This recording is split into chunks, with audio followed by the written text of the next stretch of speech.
Hello, welcome to Marketplace with me, Emma Davis. Coming up, projections by Imani Center for Policy and Education show Ghana will need $500 billion to implement energy transition plan in over 20 years.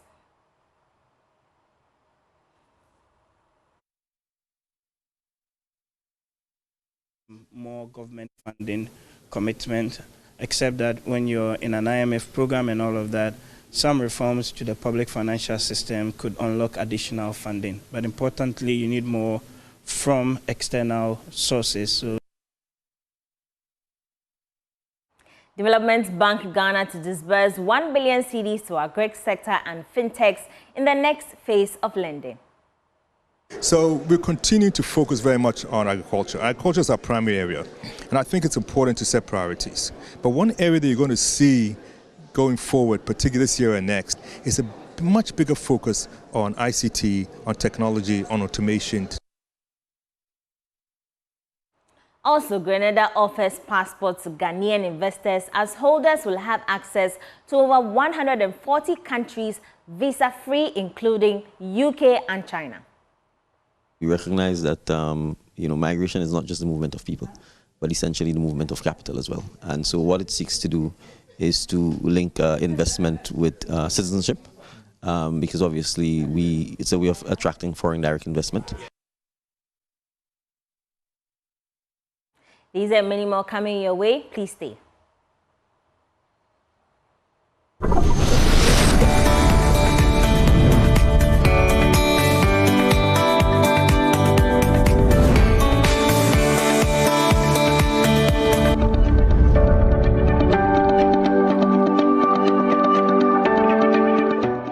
Welcome. Let's begin from the energy sector because according to projections by Imani Center for Policy and Education, Ghana's energy transition plan would demand over $5 billion to ensure full implementation. In an interview with Joy Business, an economist and senior fellow at Imani, Dr. Theo Echampong, emphasized that reforms to the financial system are crucial to unlocking private and foreign investments necessary to accelerate the country's transition plan. Ghana has committed to reducing greenhouse gas emissions by 15% to 45% by 2030 and achieving net zero by 2070, according to an economist and senior fellow at the Imani Center for Policy and Education, Dr. Theo Echampong. This ambitious goal will cost over $500 billion and necessitates significant reforms to the public financial system. More government funding commitment, except that when you're in an IMF program and all of that, some reforms to the public financial system could unlock additional funding. But importantly, you need more from external sources, so your bilaterals and the commercials to come in, also equity funding, and even things like crowdfunding that were said at the forum here. And then we also talked about the need to actually package the projects, into portfolios. And that will help investors to actually be able to assess which of them they would want to go with rather than them coming in and having to spend a lot of time looking for the projects themselves. Deputy Director at the Ministry of Energy, Dr. Robert Sogbaji, called for the adoption of hydrocarbon technologies. There are technologies which are being used already, such as the carbon capture technology, which are being used in the hydrocarbon industry. So what I am advocating for is that we should invest in the development of these technologies to able to harness the hydrocarbons sustainably. The last time I saw a technology for internal combustion in vehicles where you can still use your diesel and your petrol cars but still not polluting the environment. It's just like where you are using your oil filter and at the end of the month or 2 months you remove your oil filter, replace it. We have to have a carbon filter where it is inserted and then it filters all the carbon and then you don't pollute. These are the technologies that we want to promote. The event, organized by the Imani Center for Policy and Education in collaboration with Climate Compatible Growth and Loughborough University, convened key stakeholders in Ghana's energy sector.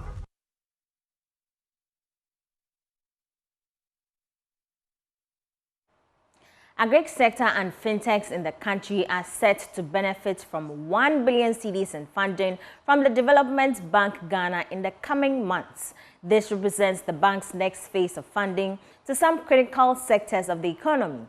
The Chief Executive Officer of the bank, Kwame Naduka, disclosed this to Joy Business on the sidelines of Afri-Exim Bank annual meetings happening in Nassau, Bahamas. So we're continuing to focus very much on agriculture. Agriculture is our primary area, and I think it's important to set priorities. But one area that you're going to see going forward, particularly this year and next, on the back of the 3I Africa Summit, which we co-convened with the Bank of Ghana, is a much bigger focus on ICT, on technology, on automation, digitization, and all that it comes to that. And why is that important? That's important because this is an area where we can directly influence the youth. It's a big area for the youth. It's where we talk about portable skills, and it's also where we can leapfrog a lot of the old technologies, and it's also not as capital intensive. So in terms of making an impact in the youth, yes, we still focus on agriculture. Yes, we still focus on manufacturing. But one of our key areas that we're going to start doing a lot more in is ICT. And that's on the back of the 3I Africa Summit. So finally, as we try and wrap up, I mean, I get that this funding would increase to about $3 billion, and you're doing almost $2 billion. So that means that we're looking at an additional $1 billion, and that'll be spread in agric, and then fintech, and then technology. Mm-hmm. No, that's very true. But that is only still part of the money that we have for lending. You have to remember that this institution was set up with nearly $1 billion in terms of debt and equity, right? And so the debt provided by development partners like the World Bank, KfW, EIB, and also African Development Bank is being critical in terms of helping to transform the lives and the businesses in Ghana. Ghana government provided equity, nearly 200 million, and we continue to use that as our base and as the anchor in order to continue the lending. Yeah. Caribbean islands country Grenada has revealed that it is offering passports and citizenship to Ghanaians, but it will be tied to investors. Holders of these passports will have access to more than 140 countries around the world visa-free, including UK and China.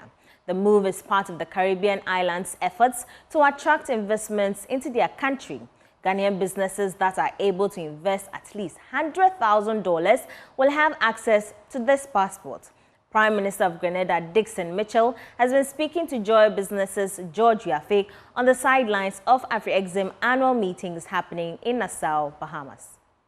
About the citizen for investment, since a lot of Ghanaian businesses are also eyeing this market, what do I need to do to get access to your passport in terms of satisfying all the requirement that gives me access to more than 160 countries around the world? Right, so it's an investment migration program. We recognize that migration is not just the movement of people, but essentially the movement of capital as well. And so what it seeks to do is to link investment with citizenship.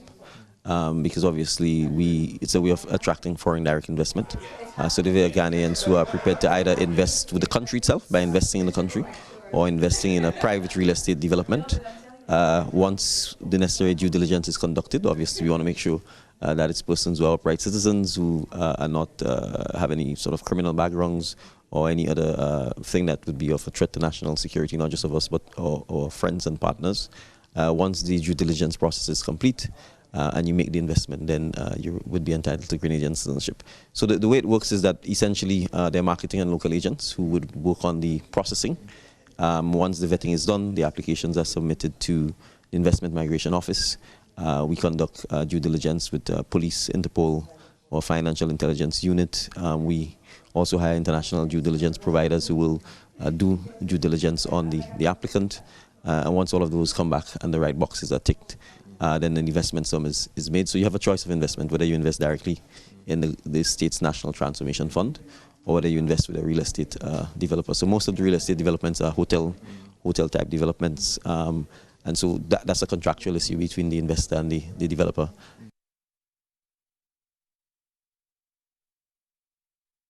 Meanwhile, from next month, Ghanaians can travel to Grenada without requiring visa. The agreement to aid this initiative has been signed between Ghana and the Caribbean islands. Information reaching Joy Business is that all the necessary documentations could be finalized before the end of this month. Prime Minister Dixon Mitchell again. We've signed the Memorandum of Understanding. We did that in February on the President's visit to Grenada when he came to celebrate our 50th anniversary of independence. So really it's for the instruments, the formality of the instruments to be deposited and for the what I would call paperwork to be done to ensure that it happens. But our position right now is even if once we've signed the MOU, we will operationalize in Grenada. So if you land as a Ghanaian in Grenada, you would certainly get a visa on arrival. We committed when we were in Ghana about a month ago that we would just double check on our end to make sure that all is in place. So I certainly expect that by the end of the month, there should be no requirement at all. It's a 30-day visa-free requirement, so once you get in and you're staying 30 days or less, there's no need for a visa. Some international airlines could soon start offering chartered and scheduled flights between the Caribbean and Accra. The agreements are currently being fine-tuned for these services to take off soon. Chief Executive of the Ghana Tourism Authority, Akwesi Ajiman, who disclosed this, says this should help improve tourist visits to Ghana. For us, I think we're not just looking at Bahamas as a country, we are looking at the entire Caribbean and how we can reconnect with the global African family here. You have in this country just about 400,000 people, so that probably might not be enough looking at the numbers that we are targeting. But if you add on Bahamas, Jamaica, Barbados, Grenada, Trinidad and Tobago, all of them together, then there is a case for us really making sure that we are able to get them. And so to do that, the network has to be built. To do that, the connections have to be there. And that is why we are here trying to engage, find ways that we could attract their attention even more.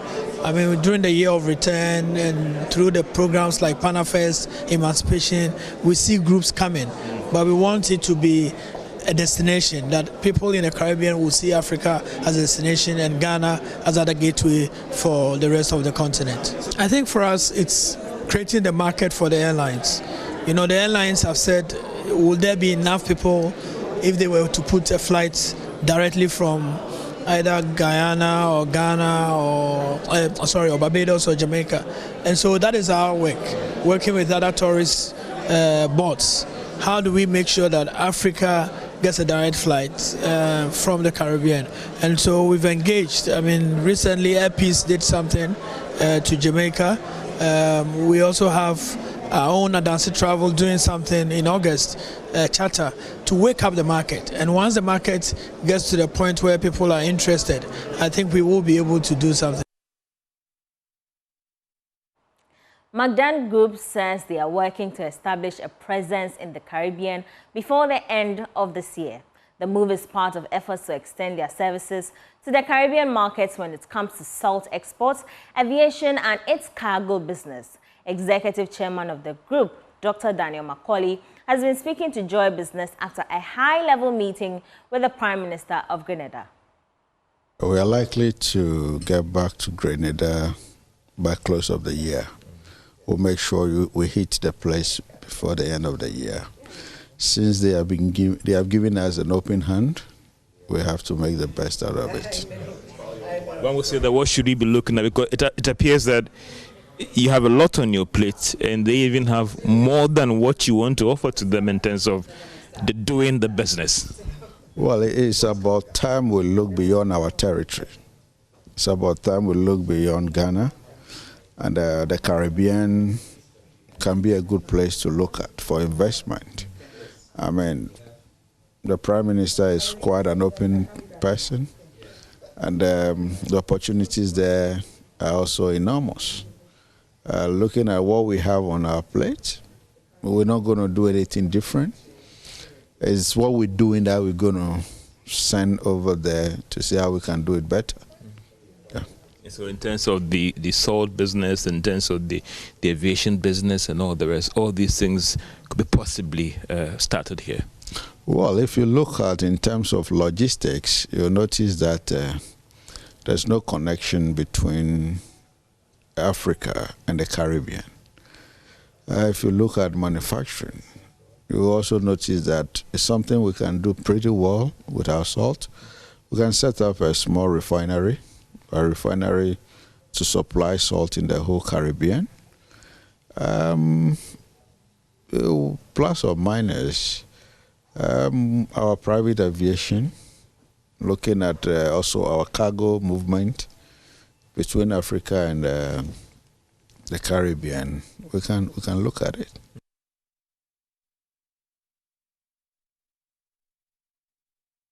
You're still watching Marketplace with me, Emma Davis. We'll take a quick break. We'll be back with more.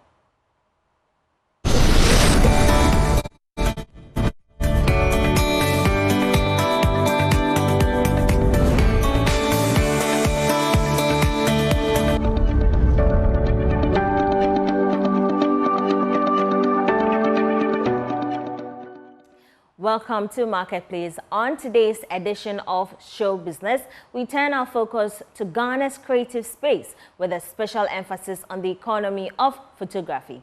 The industry in Ghana has seen significant growth over the past few years, becoming a vital part of the creative sector. More importantly, veteran photographer James Bano is celebrating his 95th birthday. Culture journalist with My Joy Online, Kenneth Awatri Dako, was with him and joins us to discuss the dynamic field. Hi, Kenneth. Thank you for joining us. Can you tell us about the evolution of this field? Exactly. So I would like to start from the fact that we are celebrating the 95th birthday of James Bano. A lot of people in the photography space would know him as one of the pioneers of colorism in photography, actually. So he's been in Ghana celebrating, commemorating the year with a lineup of activity. That's how come we were together over the weekend somewhere in Jamestown. Now, he has been a very instrumental person when it comes to photography, and that will bring me back to the fact that you're asking how the evolution basically started. Yeah. So in Ghana, for instance, there has been very different steps of photographers, plying their trade. For people like James Bano, for instance, he started with the early types of cameras, amongst other things, for which reason we are celebrating him now.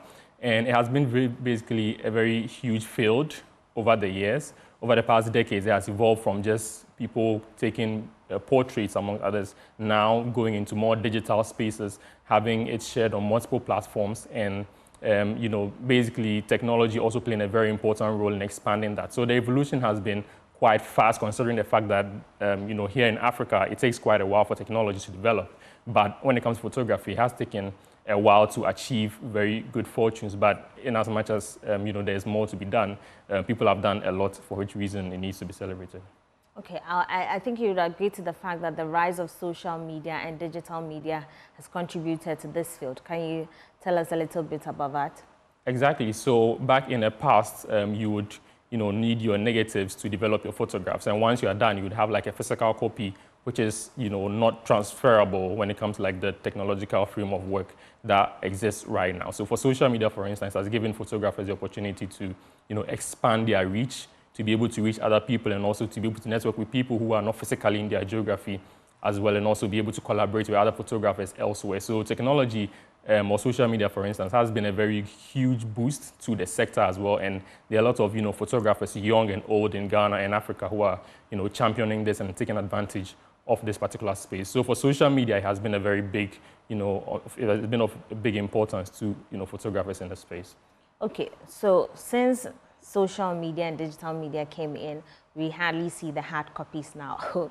What's happening to that field, that part as well? Yes, so it is very important that such documents or such photographs, and mind you, it's not just photographs, documents that are in very hard copy format. So it could be your birth certificate or whatever it is, as long as it's something that has a photographic image to it, it has to find a different form right now to be able to be transferred among your family, for instance, or any corporate organization that you're in that has to maybe see evidence of whichever photograph you've taken in the past. So people are taking the step to digitize some of these works And so if you have like an old photograph of your family, there are scanners that can get that done for you. There are also new technologies that make that available. So it is very important to do that because it enhances the durability of those images. Not also to understand that those images hold very dear memories, where they come from. Because some of these photos, for instance, if you have a photo of your dad, maybe the setting in which that photo was taken, there's a lot of, stories that could be told around that particular setting. And so aside from the fact that it is a very big industry that, is making a lot of revenue, importantly in other places, it's also important to know that it's a very instrumental, phenomenon in keeping or holding memories that are very dear to each and every personality in a very unique way. Okay, but I'm a little concerned about, let's say, Bra Kofi, when you're growing up, you go to church, you close from church, he takes a picture of you, prints it out after a few weeks. What happens in their business? Or they also need to, join the trends? Unfortunately, that is where the world is going now.